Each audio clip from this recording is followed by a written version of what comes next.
And it's not just the Cascades seeing the low snowpack. While most of the country saw historic winter weather this weekend, the Pacific Northwest has been hurting for snow, and it could have some long-term consequences. Cody Proctor with our Environment Northwest team breaks down the current state of the snowpack here.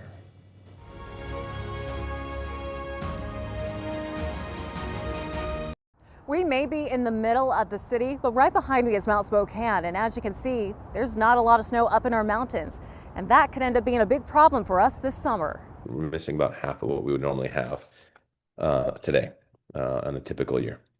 That's Washington State climatologist Guillaume Mauger.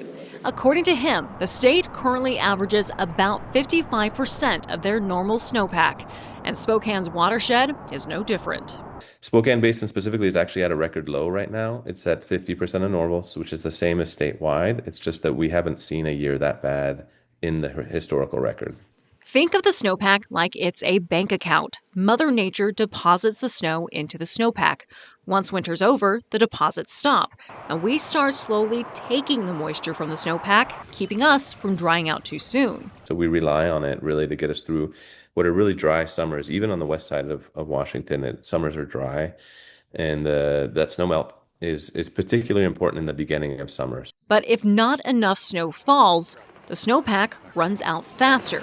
That's a problem for many reasons, but especially for fire season, something DNR's wildfire communications manager Ryan Roderick knows too well. We'll be monitoring that very, very closely. We want to see how those fire fuels are going to absorb and hold on to that moisture.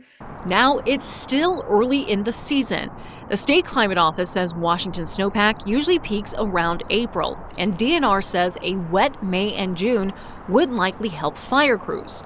But we're starting from behind. But at this point, we're far enough behind that it's getting less and less likely that we'll be able to catch up. Now, another thing to note when I spoke to the state climatologist, he says December's atmospheric rivers dropped a lot of rain across the state, but instead of helping, that actually ended up hurting our snowpack.